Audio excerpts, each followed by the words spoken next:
What do you mean you can't open the gate? Stop playing around, Danny. I'm standing out in the open here, for crying out loud. I got orders not to let you in, Miss Piper. I'm sorry. I'm just doing my job. Ooh, just doing your job. Protecting Diamond City means keeping me out, is that it? Oh, look, it's the scary reporter. Boom. I'm sorry, but Mayor McDonough's really steamed, Piper. Saying that article you wrote was all lies. The whole city's in a tizzy. Ugh. You open this gate right now, Danny Sullivan. I live here. You can't just lock me out.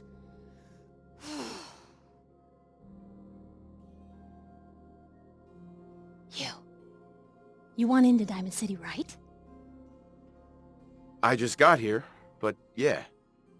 Shh. Play along.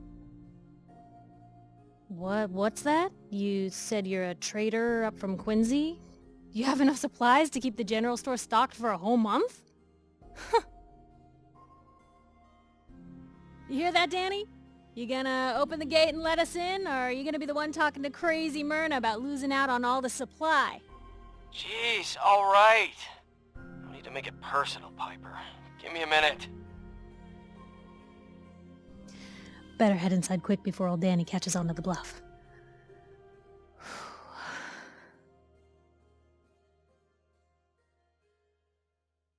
Sounds good.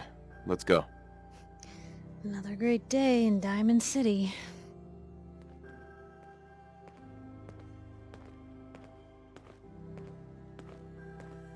Piper, who let you back inside? I told Sullivan to keep that gate shut. You devious, rabble-rousing slanderer. The level of dishonesty in that paper of yours. I'll have that printer Ooh, that a scrapped for statement, parts. Mr. McDonough? Tyrant mayor shuts down the press. Why don't we ask the newcomer? You support the news? Because the mayor's threatened to throw free speech in the dumpster. Always believed in freedom of the press. Oh, I didn't mean to bring you into this argument, good sir. No. You look like Diamond City material. Welcome to the great green jewel of the Commonwealth. Safe, happy, a fine place to come. Spend your money, settle down. Don't let this muckraker here tell you otherwise, all right? What are you two arguing about, anyway? What do you think? Print lies and everybody's happy, but if you print the truth... Now, was there anything particular you came to our city for? I'm trying to find someone. Trying to find someone? Who? My son, Sean. He's less than a year old. Wait, your son's missing? Oh, you hear that, McDonough? What's Diamond City Security doing to help this man, huh? This isn't the first missing persons report to come through here, and now we have an infant who's been taken? Don't listen to her. Well, I'm afraid that our security team can't follow every case that comes through. I'm confident that you can find help here. Diamond City has every conceivable service known to man. One of our great citizens can surely find the time to help you. Well, sure. And a mayor of a great city must know everyone. Who can help me? Well, there is one private citizen, Nick Valentine, a detective of sorts who specializes in tracking people down, usually for debts or whatnot. Now, I have to get going. I'm sorry, Diamond City Security doesn't have time to help, but I'm sure Mr. Valentine charges a reasonable fee. This is ridiculous. Diamond City Security can't spare one officer to help. I want the truth, McDonough. What's the real reason security never investigates any kidnappings? I've had enough of this, Piper. From now on, consider you and that little sister of yours on notice. Yeah, keep talking, McDonough. That's all you're good for. I'm impressed. Not everyone can claw information out of McDonough's tight-fisted hands. Why don't you stop by my office after you see Valentine?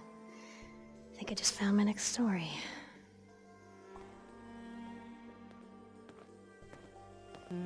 Hey, kiddo. How are the paper sales? Well, the presses are getting overloaded. That motor is going to go soon if we don't replace it. You've been saying that for weeks and the old girl still keeps cranking. Stop worrying so much. I gotta head into the office. You start whistling if you see any angry politicians coming our way. Why? Is something wrong? Piper? Glad you dropped by. You holding up, Blue? Yeah, holding up. Look, I'm just gonna say it. You're a vault dweller. A jumpsuit's a dead giveaway. So here's the deal. I want an interview. Your life story in print. I think it's time Diamond City had a little outside perspective on the Commonwealth. You do that, and I'll tell you what. I'll come with you. Watch your back while you get used to the world above ground. All right, Piper. I'm in. Good. Let's get down to business. So, I know you're from a vault. How would you describe your time on the inside? My family and I were frozen. I didn't spend much time in the vault. Wait, they boxed you up in a fridge? The whole time? Are you saying you were alive before the war? Yes. I'm over 200 years old. Oh my god. The man out of time. So, you've seen the Commonwealth, Diamond City. How does it compare to your old life? Honestly, seeing everyone surviving out here, rebuilding the world, it gives me hope. That's surprisingly inspired, Blue. We're definitely quoting that. Now, I already know you're looking for your son, Sean. Do you suspect the Institute was involved in his kidnapping? Sure sounds like they might be. Not even a baby is safe from them. And people wonder why I can't just look the other way. For the last part of our interview, I'd like to do something different. I want you to make a statement to Diamond City directly. The threat of kidnapping is all but ignored in the Commonwealth. Everyone wants to pretend it just doesn't happen. What would you say to someone out there who's lost a loved one but might be too scared or too numb to the world to look for them? No matter how much you want to give up, don't. You have to have hope that you'll see them again. Or at least, that you'll know the truth. A strong note to end on, Blue. Thanks. That's everything. It's gonna take some time to put this all together, but I think your story is gonna give Diamond City plenty to talk about. Anyway, I agreed to come with you, right? Watch your back. Just say the word when you're ready. I can't wait to see where the story goes next. Hey, Piper. Heading my way? Sure, let's go. Will do. There's your payment, and a little bonus for getting the right shade of green. Don't do anything with it I wouldn't do. I'm glad we did this. The wall is important to a lot of people here, Blue. Here you go. Real sweet of you. Ah, thank you! Thank you! Always on good behavior, aren't you? I try to be. Seems like you're doing better than trying. I appreciate it. Too few folks can be bothered. Of course, in my experience, if you want to do real good, playing nice only gets you so far. I mean, look at Diamond City. A place I've been trying to warn of real danger. But every issue I publish, all I hear is, "Oh, Piper, why don't you ever publish anything happy? Piper, why can't you write something nice for a change?" It's enough to make me want to hang up my hat some days. Sounds like it must be exhausting. Huh, no kidding.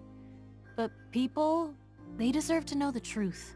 Sure, it can be scary, knowing what's really out there. A night doesn't go by, I'm not afraid some Institute drone will decide today's the day to pay old Piper and family a visit. But it's worth it, because I know the truth. That's what protects us. Absolutely. Couldn't agree more. How can you protect you and yours if you don't know what you're facing? Exactly. Most folks, though, they'd prefer a comforting lie. Not me. I've seen firsthand what the truth can do. My sister and I, we grew up way out in the Commonwealth. Tiny little settlement. Our dad, he was part of the local militia. Keeping the raiders off our backs and the mirelurks out of our latrines, as he'd describe it. Well, one day, our dad turns up dead. His captain, asshole named Mayburn, claims raiders must have gotten him on watch. Well, I didn't buy it. I start making inquiries. Turns out, the captain, he'd sold out. Thought he wasn't getting paid enough to babysit the town. He was gonna leave the gates open one night. Let a group of raiders sack the place and take a cut of the profits. My dad found out and was gonna turn Mayburn in, but Mayburn got to him first. And I wasn't about to let that bastard get away with murder. I tried talking to the mayor, but he wouldn't listen.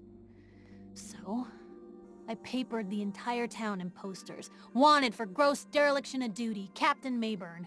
The mayor sure wanted to talk after that. The town threw Mayburn out on his ass and were dug in when a very surprised group of raiders finally showed. Piper, you saved those people. No. Those people saved themselves. Because they knew the truth.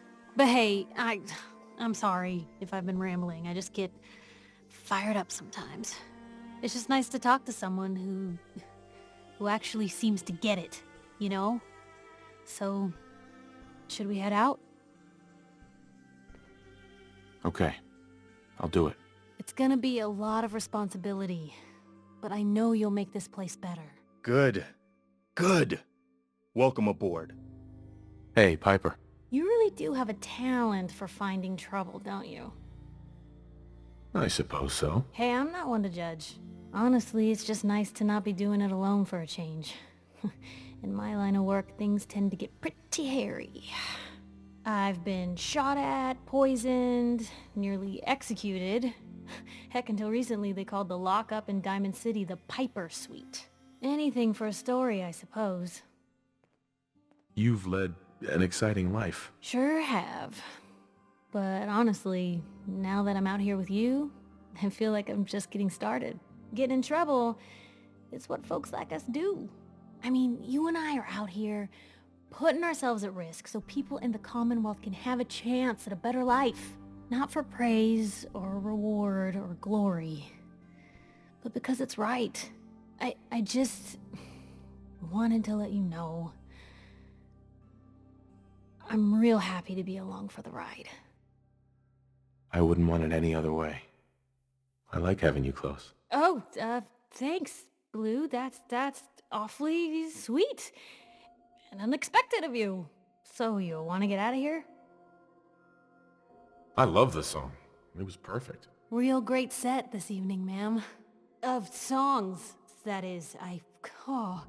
Is it warm in here? Oh, well, thank you.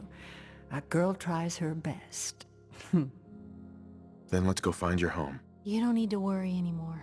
Thanks. I live in Quincy. Hey, Piper. You know, I still really appreciate the fact that you're not an idiot. Thanks. You too. No, I didn't mean like... I could just use some help. This isn't the sort of thing I'd normally bother anyone else with, but you just seem really good with people, and I've got this issue with my sister, Nat, becoming me.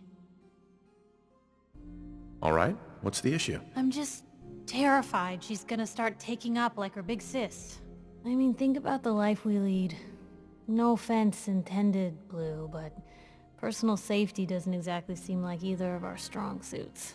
I can't have her ending up like her big sister, dodging bullets and running from all the people she pisses off. It's part of the reason I'm on the road so much. Part of the reason I'm here with you. I keep thinking, maybe if I make myself scarce, if I'm not around her enough, she'll cool off. She'll just go back to being sweet, innocent Nat, paper girl, an all-around upstanding citizen. What do I do, Blue? You just love her. Family's precious. The last thing you want to do is drive them away, because you might lose them forever. You're right. I can't risk that. Thanks, Blue. Who'd expect wandering off with a stranger to turn out this well? They really don't make them like you anymore. You're a hell of a friend, you know that? Just friends, huh? Well, yeah. I guess. I thought so. Unless, you know, something changes. God, did it get hot in here?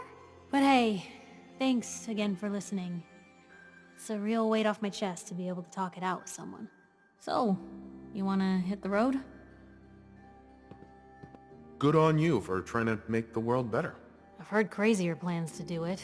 I just have to do something, you know? I'll get a gun and I'll meet you there. We'll settle this. Blue, you got a minute? Sure thing. Just what you said about Nat. I've been going over it again and again in my head, and what you said was right. Family's too precious. What kind of life is she gonna have if I never go near her again? It's just... Sometimes it feels like the only things I've got in life are Nat and the paper. Having someone I can count on, someone like you, it's meant a lot to me. Not a lot of people want to hang around with the nosy reporter. Yeah, but you're my kind of nosy. You're the exception. I haven't exactly made a lot of friends in this career. I just wanted to right the things I thought were wrong. And when Nat and I first got to Diamond City, there was a lot of wrong. Crooked guards, lousy infrastructure. There was a hole in the exterior wall that was patched over with a bookcase. One bookcase. That's it. I started the paper more as an act of desperation than anything else. It turned out I wasn't the only one who wanted things to change. After the first couple of editions, people may not have agreed with what I said, but everyone was listening. Sounds like you really cleaned up Diamond City. Well, a lot of things got done. They even put a second bookshelf over that hole, and patched it with bricks. When that first edition hit the stands, I felt like I'd finally done something worth doing. But afterwards, things changed. People didn't want to talk the way they used to. Seemed that overnight I'd gone from being Piper, friend and confidant, to Piper, the nosy snoop. A lot of folks, they haven't treated me the same since. It started to feel like the only person I could count on was my little sis. You can count on me, Piper. I know I can. You're not afraid of me like everyone else. I was sure that the paper would be the best thing I ever did in my life, but being here with you now I don't know. I've needed someone like you in my life for a long time, Blue. I just never expected I'd actually get them. So thank you for being the friend I can count on. It sounds to me like you're interested in becoming more than just friends. Oh, I mean, well, I'd be lying if I said I never thought about you that way. Not that I'm always thinking that way. It's just, Blue, I'm loud and pushy and constantly getting in over my head. Why would someone like you ever want someone like me? You don't need to be flawless, Piper. You're perfect for me. Perfect, huh? That's a new one. Well, well, I think you're perfect too. Goodness, Blue, I don't know what to say. You're everything I could ever ask for. Come on, let's not keep the world waiting.